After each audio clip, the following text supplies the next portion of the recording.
Hello and welcome back to the She Lives Purposefully podcast. I am so thankful that you're here. Today we have a treat. I am here with my new friend, Stephanie Mae Wilson. She is an author. She is the podcast host of Girls Night. She is so incredible. She helps champion women and help them to create a life that they love. And she's also currently living in Spain. So cool. Stephanie, welcome to the She Lives Purposely podcast. Oh my gosh, Megan, I'm so happy to be here. I'm so honored. And I'm so excited for this conversation. I'm so glad we get to connect. Me too. We were chatting a little bit beforehand, and I just I'm really excited to dive into this whole episode and our whole conversation. Also, before we continue, we do have a giveaway that I'll talk more about at the end of the episode, so stay tuned. I am so excited about it. I think altogether it's like $150 worth of stuff, so definitely stay tuned. I'm so stoked about this giveaway, but you'll find that on Instagram as well. All right, but let's dive in. Just kind of first things first, can you tell us a little bit about you, who you are, what you do, for those who don't know you, which I'm sure is probably not many who listen, but anyway, just in case, a little bit more about who you are. Oh my gosh. Well, I'm so glad. I'm so glad to get to connect with you and to get to connect with your listeners. I'm Stephanie Mae Wilson. I am an author and a podcaster.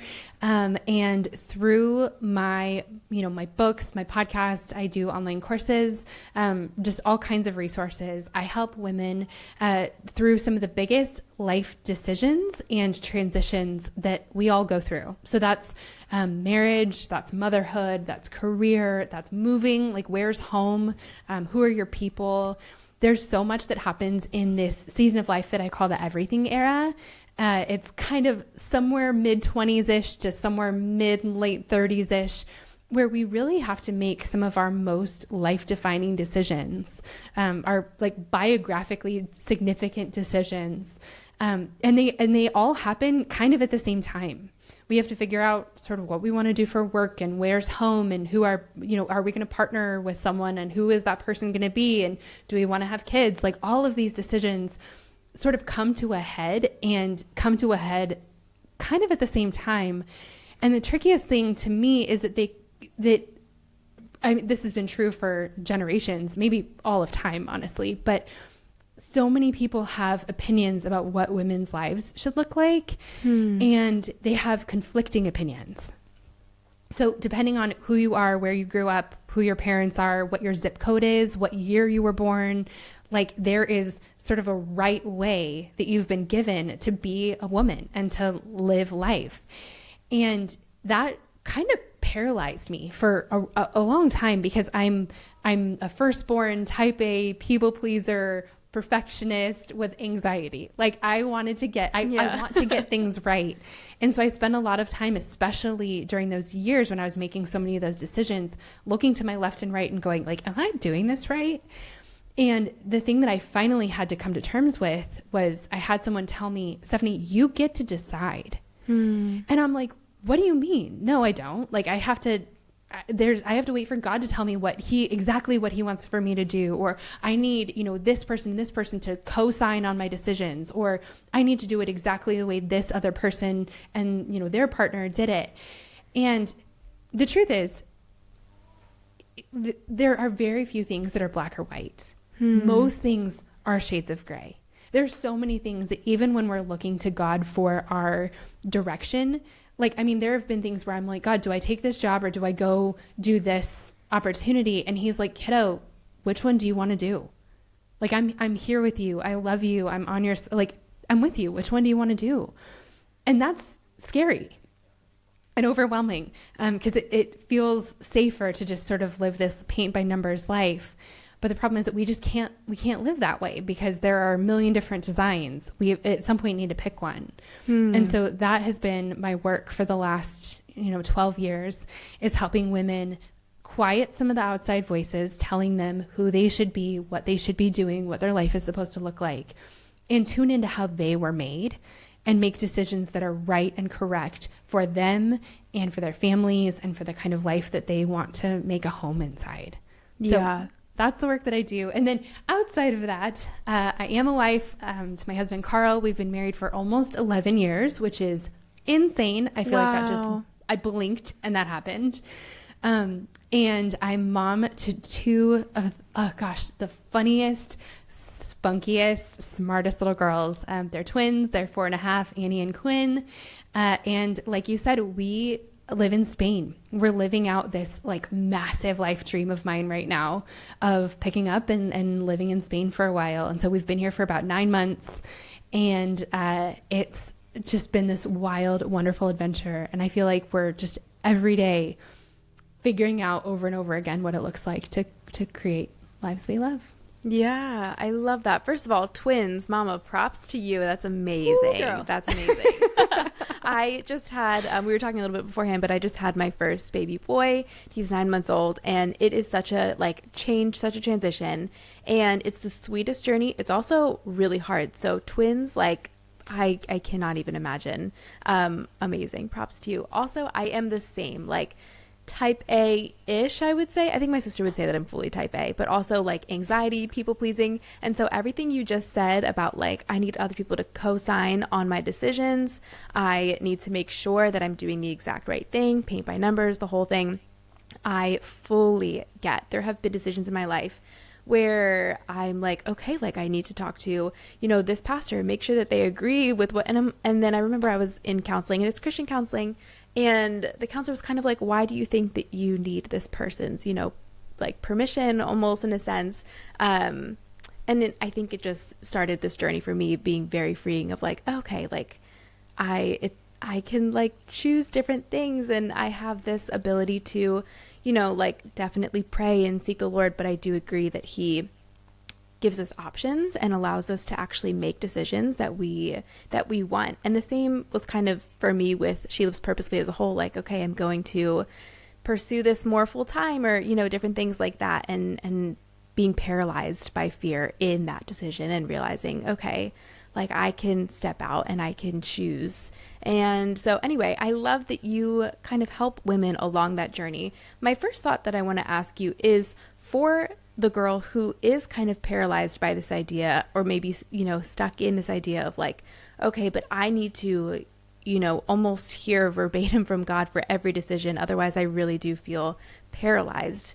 Can you elaborate on just kind of that encouragement of that he does give us maybe different options, or the ability to choose different paths that we want to go down, as long as we are like living for him, that we're seeking him, but like the job that I want to take, the place that I want to move, who I want to marry, those are things that, you know, can be up to me. Mm-hmm. It's hard. And, you know, some of this is like beyond my pay grade, you know, like the idea that God is outside of time and knows, you know, the past, present, and future, and it isn't waiting to find out what's going to happen next, like already knows. But also, I believe we get to decide. That's my conviction anyway. Like, I don't feel like he's like puppet mastering us, because that doesn't seem very loving, or that doesn't seem like what a good parent would do, to be like, okay, here is step A and step A2 and A3 and A4. Okay. And then we get to B, and this is exactly how to do it. Like, that just doesn't feel, I don't know. That just doesn't resonate with me. It just doesn't make sense to me. But that's hard to reconcile. It's hard to, like, again, that's beyond my pay grade to be able to like fit those two things together and how that works. But I do know that, I think that God is really clear about some things. And when we look through scripture, the list of things he's clear about is long, and specific, like love each other, take care of widows and orphans, the things that you do or don't do for these people who are in need. That's like, you're doing those things for me or to me.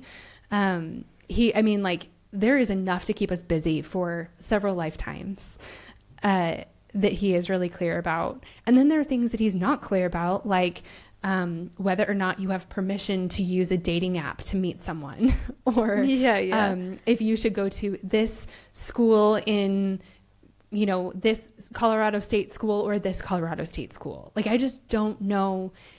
Like, that's not in the Bible. I think because those decisions, like, the Bible predates those schools being founded. You know, they're just things that like aren't in there.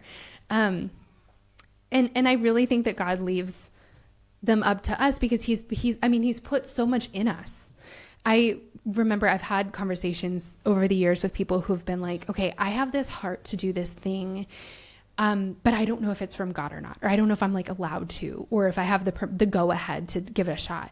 And the things were so like, I've heard that about everything from, I want to move to the middle of this country in Africa and I want to feed people who are hungry and spend my whole life doing that. And they go, but I don't know if like I'm allowed to do that. Like, doesn't everyone want to do that? Is that something that God would want? And I'm like, are you kidding me? Like, no, not everyone wants to do that. That's pretty specific. Like, if that is something that you are interested in, like, run, my friend, because that seems like something specific that has been planted in you. And I feel that way about all kinds of things. If you want to start a podcast, if you have something to say to people to make their lives better, like, there are a lot of people who would rather die than talk into a microphone. So if you have the interest and the passion and the skills and the time to do this thing that's going to make people's lives better, like, why would that be something that you're not allowed to do? I think that we do feel like there's this one right path and everything else is wrong. But I think that theology kind of falls apart at some point because the amount of decisions that we have to make for our lives, like the decisions that, you know, my family's making today. I was just talking to someone who's like, okay, we're trying to figure out what school to send our kid to. Do we send them to this kind of school or this kind of school or this kind of school or this kind of school? Like, I don't know that God has like a preference about Waldorf over Montessori. Like, I just don't. And so, like, there are things like, there's not a right and wrong answer there. We get to decide. We have some agency in our life. We have, I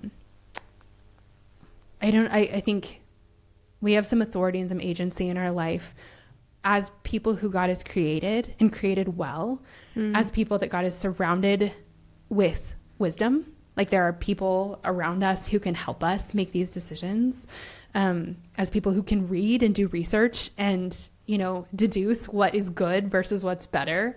And also, I think as people who have to live with the consequences of our actions in big ways and in small ways. Like, you're the one who has to go to that university. If you hate the idea of this one and you love the idea of this one, like, you're the one who has to live with that. If you don't want to marry this person, my goodness, do not marry them because you're going to have to spend your whole life with them. Right. That's a salad of thoughts. I think that's so awesome. It reminds me too, when I was going to college, like leaving high school, we were on a high school retreat, and I remember being so unsure about, like, I was between 2 or 3 schools, which one, you know, God wanted me to go to. And I remember one of our teachers was kind of, and I think I was expressing the thought of, like, what if I do make one decision and God actually wanted me to go to another one? Like, what if I, you know, all the different, like, domino effects of, like, what could happen. And, like, then I'm kind of, like, disobeying God. And he kind of really expressed, and I had a pastor express this to me too, like, later on, about other just, like, life decisions. And it's like, if you have not heard explicitly from the Lord about something, then you're not really in disobedience when you choose to go to this school, move to this place, do this thing. And it was so freeing for me. It's just the same idea of everything you're saying, to be able to say, like, okay, then I can go and I can make this decision. And I think we see that in scripture too. Like, very few times are we seeing when the Lord is, like, telling somebody to go do something, or maybe in the New Testament when it's very clear, when, like, Paul or somebody is saying, like, okay, and the Lord shut this door, you know. And we do see that in scripture, and we see that in our own lives. But so often it's like, okay, and this person was working this day and all of a sudden a bush was on fire, like, you know. And we see a lot of that too, where people are just, like, living life and doing things and making decisions while in the relationship with the Lord. So I think it feels very freeing, but also it can be very overwhelming, which is something that you talk a lot about. So Oh, I mean, where to even begin? But I guess first things first. I have a couple questions on my phone here. For somebody who is kind of new to this idea of like, okay, I can make this decision. How do we like step out of this paralyzed moment? How do we know what we actually want to do? How do we kind of uncover those things? Because you have talked about too how it's really important to make those decisions because otherwise they'll be made for you. But what if we're like, oh, I don't even really know like what I want to do? I think one of the first places that I like to go is to just gather inspiration. I remember doing this. I went through a really bad breakup in high school in college, and felt like, I don't know if anyone has seen Runaway Bride, but like the thing with the eggs, like every boyfriend or fiance that she has, she like adopts his favorite style of having eggs for breakfast. And at the very end, she like, Richard Gere puts this whole spread in front of her of like, these are poached, these are sunny side up, these are fried, these are scrambled, like pick which ones you like. And I remember having that moment in the wake of that breakup where I went to the grocery store and I got some magazines and I was like, I have no idea who I am or what I like or what I want outside of this person. And so I started just cutting things out that spoke to me in some way at all, even a little bit. And I really have kind of used that same process throughout my life ever since. Usually it's like a note in my phone, but if something occurs to me or I see something or something resonates with me or like doesn't resonate with me, I write it down. And it's like, this is what I want my life to be about. This is something this is something that speaks to me in some way. Like, I do really like this. I do not really like this. So I think that that's one thing, is like being a noticer in the world of when you see someone else doing something, or, you see something on TV, or, read something and you go, something about that speaks to me. You don't have to know what it is yet, but just write it down. Just start gathering the pieces, gather the magazine clippings. Another thing is, I am such a fan, and we have to be careful with this because it can get into kind of a comparison place. So we have to like, just make sure that we're keep checking on ourselves. But I really do like hearing other people's stories. Now that I know that I get to decide, I listen to other people's stories from a different perspective. And instead of it being like, this is what life is supposed to look like, I listen and hear it as, this is what life can look like.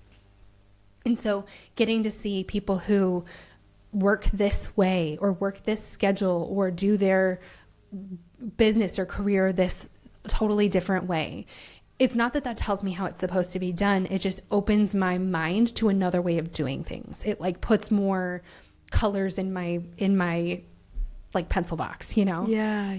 And I mean, same with relationships, same with the way that you live in a house or design a house.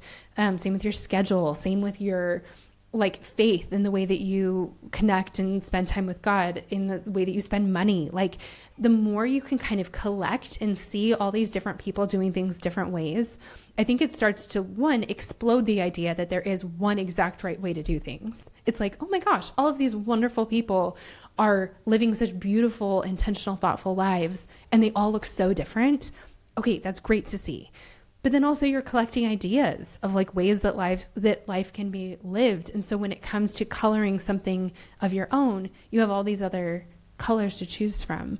And so I think that that's like, I mean, whether it's literally or figuratively, like, go get a magazine and start cutting some things out, or start making a list of things that resonate with you. I did this like maybe a month ago when it comes to clothing. People who've listened to my podcast for a while know that I hate dressing myself. I like wearing cute things. I like cute clothes. I hate the process. It's not fun for me at all. But it's like just a natural necessity of life that you have to put clothes on your body. And so I made a list of like, I was like, I don't know my style. I don't know. I am so overwhelmed when I go to the store, to any store. I'm like, I'm supposed to pick out of all of this and like several times a year. Like, do you need, I don't know. There's all these different pieces and they all go together, but I don't know how and whatever. And so I just started writing a list down of like things I like and things I don't like. I'm like, well, I don't like wearing tall heels because they make my feet hurt. Cool. Okay. Well, that's one thing. So I will no longer buy tall heels. Yeah. Okay. Like I feel I love the color pink in different areas of life, like I'd pick pink flowers over a different color. I feel like I don't like wearing pink. Okay, great.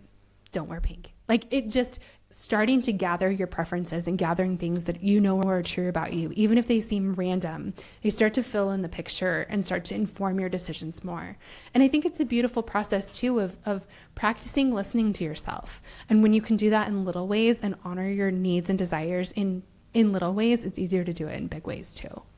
That's so good. I feel like I'm so similar when it comes to clothing. I feel like every couple months I'm like, I need to reinvent myself and like figure out what I like and, you know, kind of thing. And I love to like see what other people are wearing and I'm like, oh, I love that. I don't like this. But when it comes to myself, I'm like, oh, I just don't know. Like, anyway, so someone else just dress me, please. Please. If I could hire a stylist and then just like be set, that would be They're everything. like, this is Monday. Like I want days of the week underwear, but for outfits. Yeah. This is your Monday outfit. This is your Tuesday outfit. Like just follow the rules and put it on. Great. Sold. No, 100%. Okay. Jumping off of that, I do want to ask too.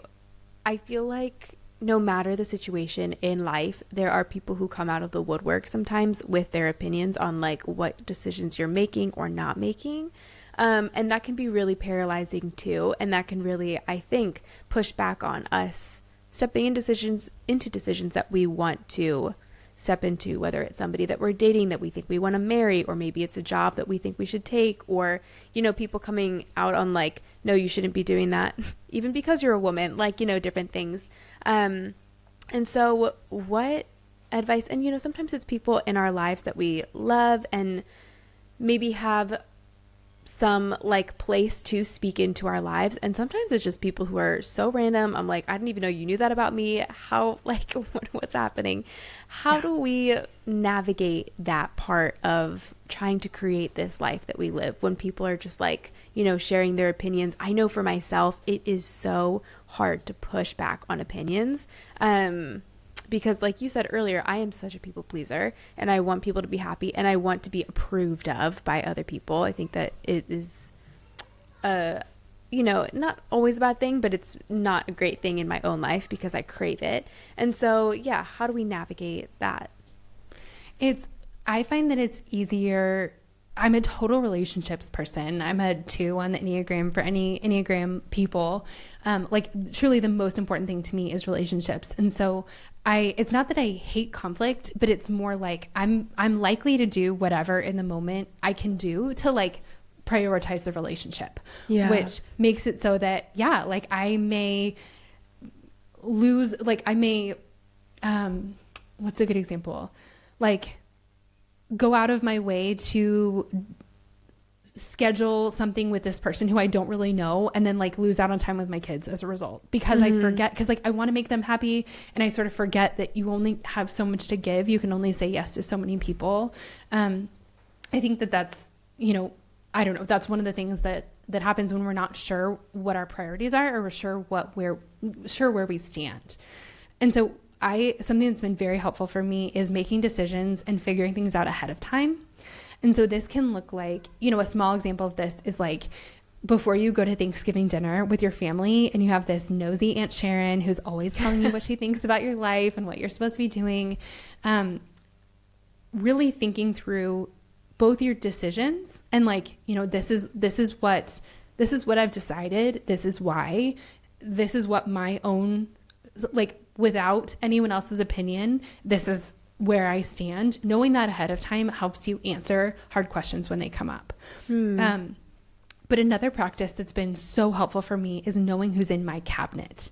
There's so many different terms for this, like your home team, your board of advisors, your people, like, but I like the term cabinet because I think of, I'm like a big West Wing nerd. I really like the show West Wing, and, politics is super interesting to me, but the president has a cabinet and there are people who are experts in these different areas of government, who are there to advise him and like help him make decisions about this area, because one person cannot be an expert in all things. I love that I love that that's not the expectation. We should not have to be the expert in all the things because it's impossible. Mm-hmm. But we do need to be very selective about who we invite into our cabinet. Who are the people in our life that we will listen to what they have to say, whether it's solicited and we say, hey, I need your advice about this, or whether they say, hey, listen, I got to talk to you. I'm seeing something in your life that like, I just want to bring up. I want to have a hard conversation with you. Those people for me are people who deeply love me, and I know that they love me. They're people who I know they're on my team.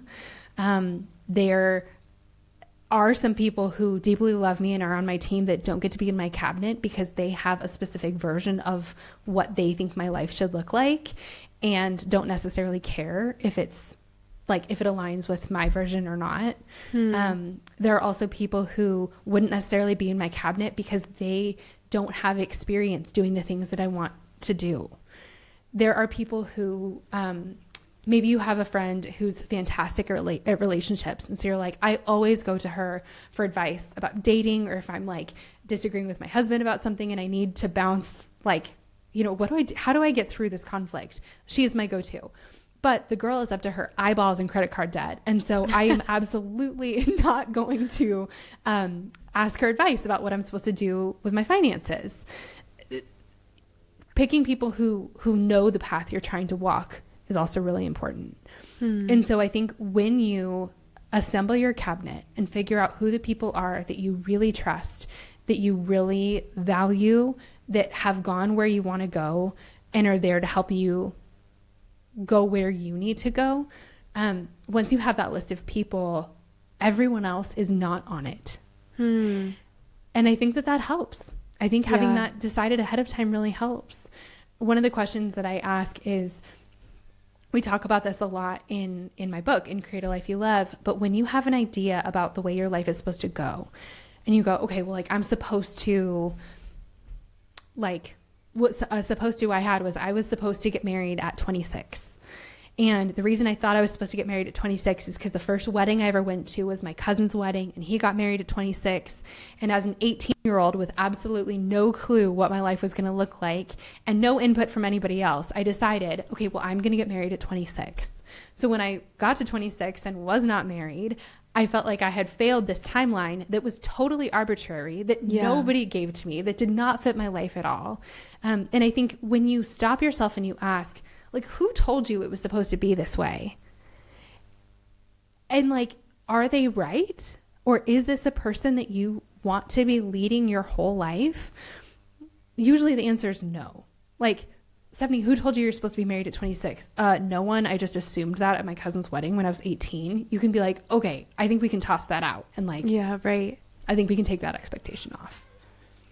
I think that's so awesome. I love that so much because I think so many, assumptions or decisions that we think we have to make come from either our own expectations of things that we don't even really, know, or maybe it was like a one-off situation like that, like a wedding I went to one time.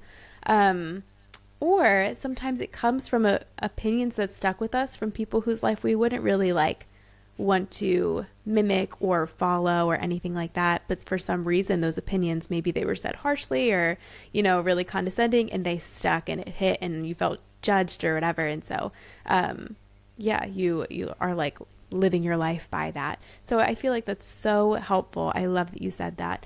I love everything too, going back about kind of gathering inspiration. I love doing this with Pinterest so much. I feel like I do that all the time with outfits or house and I'm always, like I said, revamping my outfit board. I'm like, okay, tossing that. Now I want to do like a European look or like, a whole different board of that. But I think that's really cool too, because you can do that in so many different areas of like, okay, like what do I want my relationships to look like? What do I want my career to look like? What do I want my walk with the Lord to look like? And my, my relationship, how I pursue him and how I serve and all of those things to look. So I think that's really cool. I'm such a visual person too. And so I love that idea of like clipping from the magazine or Pinterest or anything like that. Okay. So you have this book. on how to create a life that you love. You also are coming out with a course for moms. Can you tell us a little bit more about that? And then too, just as we kind of wrap up, like share a bit of encouragement to expecting mamas, new mamas, or even, seasoned mamas who maybe like still, really just need an encouragement today. Some days are harder and easier than others. So, but first, tell us about this new course. It's coming out later this month. And just some encouragement for the mamas too. Oh my gosh. This is my first time getting to talk about it. And so how special. Oh my gosh. So fun. It's so fun. So I, for years, for the last 12 years, have been doing the work that we talked about, trying to help women turn down the volume on the outside voices and make decisions and navigate transitions in a way that is true and right and best for them. I want women to create lives they love, not my version, not their mom's version, not their mother-in-law's version, like their version. And I want to help them do that because I think we've talked about, we really need help with that. I've been doing that in my own life and, for the last, forever, but for the last 12 years, I would say specifically. And the way that my little world, my ministry, my business, it started as I was a small group leader for 27 sorority girls right after college. And I feel like the work I'm doing today is just an extension of that. It's been the same thing for the last 12 years. It's just grown. I love that. But my work all along has been to get to turn around and be who I needed when I was younger to whoever is standing just like a season or two behind me. And so we've gotten to do that in my little corner of the internet. We've talked about, moving to new places, finding friends as an adult. We've talked about being single and navigating that and navigating dating. My husband and I, last year started teaching a course for newlyweds, for couples that are getting married and like wanting to set up a great foundation for their marriage. And I haven't talked about motherhood yet because I feel like I've been so in the thick of it. But I'm finally through it enough, or at least through the transition, that I'm really ready to talk about it. I am so excited about this, but for this course, I've partnered with my best friend, I would say the head of my cabinet. Her name's Kelsey Bennett, and she also happens to be a licensed professional therapist. So it's having a therapist as your best friend is really fantastic. I love that. Yeah. It's like really awesome. But she and I both have this heart for women and for moms, and her work professionally is helping women become the parents and the people that they want to be. And so like about a year ago, we started talking about collaborating on something, and it's turned into this really beautiful thing. And so what we have coming out at the end of this month is a course for women who are in the process of becoming moms. And it's to help walk them through it, because there's simultaneously too much information out there and also like not a manual for what this is supposed to look like. And so we want to support you and arm you with the information you need to be able to create really the family that you love. So the course starts at basically the decision to I want to have kids. So once you've made that decision, this course is for you, and we'll walk you through all kinds of preparation, physical in your body, mental, emotional, relational with your partner, how to prepare your home, how to prepare all of these different pieces of your life so that by the time your sweet baby comes, you're actually ready. You're ready to be the mom you want to be. You're prepared as much as we can be for such a giant life change. Yeah. And I think that my encouragement for any woman really in any season of life, but particularly moms or new moms or soon to be moms, is there is this idea that you should be able to figure this out on your own. And it seems like other women are able to, they just are thriving. They're just doing great. Asking for help is not a sign of weakness. It's a sign of strength. It is strength. With these super important areas of our life, whether they're relationships, motherhood, our careers, our faith, whatever it is, this is too important to DIY. This is the kind of thing where we want to have the smartest people in the room to help us to make this the best it could possibly be. And so no matter where you are or what season of life you're in, ask for help. Get help. Talk to someone who's been there before.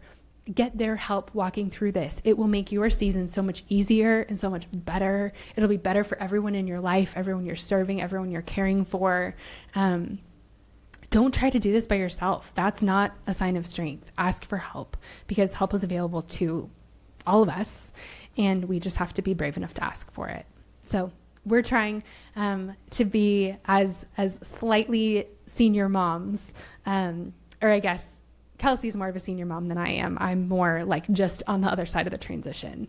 But as people who have been there and who have gotten to walk with so many women through so many different transitions, we're so honored to get to walk with women through this transition that is, I mean, for me, the hardest one I've ever been through. And I'm just hell-bent, honestly, on making it easier for the women who are coming behind me. So that's what we're working on. Oh, I love that so much. I got teary-eyed too, even just you talking about how like this is too important to not ask for help and to DIY it and to try and do it yourself, because it is so true. I think I know I do, and I know other moms too who feel like, all right, everybody else has got it together. Like I should be able to get it together too. I should be able to figure this out on my own and be like super mom without any help. And it almost does feel like if I ask for help, they'll know that I don't know what I'm doing. And I should know what I'm doing, and so it is just encouraging to know, like you were saying, one, it is a hard transition, and that's okay. It's I feel like it should be like you're bringing on a new life and raising them. And that's huge. But also like it is okay and necessary even to ask for help. So I love that so much. I was going to say I'll link it in the show notes, but it's coming out end of May. Mm-hmm. So I'll link your site. Is it going to be on your site in the show notes? We'll have a waiting list page, and so we can link to that. I'll have the information. Cool. Oh, I love that so much. That's so cool. Thank you for that encouragement. Before I hop off, let me tell everybody about our giveaway that we're doing together right on Instagram. So I'm going to just direct people to Instagram, but I want to tell you what we are giving away together. Yay. So fun. So we are giving away Stephanie's book, Create a Life You Love. So if you love this conversation, you want more of this conversation, one, you can go buy the book right now, but also this is going to be in the giveaway. To a sweatshirt from your girls' night gift shop. I was on that gift shop. So cute. I love it. I love it so much. So that's really awesome. And then we are also going to be giving away from Alabaster Co. Volumes 1 and 2 of the Good and Beautiful Bible Study, which is just so exciting. I love Alabaster Co. And then also by Dayspring, Prayers to Share, which are 100 pass-along notes to celebrate friendships. I was showing my sister this today. She's watching my baby boy right now, and it is so cute. But photos of all of these things and the giveaway itself will be on Instagram, and the giveaway is live right now as this episode is airing. So go and check it out. Stephanie, thank you so much for being on the podcast. This was so encouraging. Like I said, I literally teared up. So just your wisdom and encouragement has been really, really sweet. Oh, Megan, thank you so much for having me. This was so fun. And I just, especially for new moms, like I wish I could like reach through the screen and hug you. It is a wildly difficult transition. I mean, all transitions are. You're so out of your element. You're trying to figure out so many new things all at the same time. And then there's the added feeling of like, I feel like I should be able to do this on my own, but I don't know that I'm able to. And what does that say about me? Like, anyone who's in a transition right now, I am sending you the biggest hug, in a blanket and like a cup of tea and a couple hours with your favorite show, like anything comforting. I'm just sending your way. I love that. But thank you for having me. Oh my gosh. No, it was such a joy and an honor.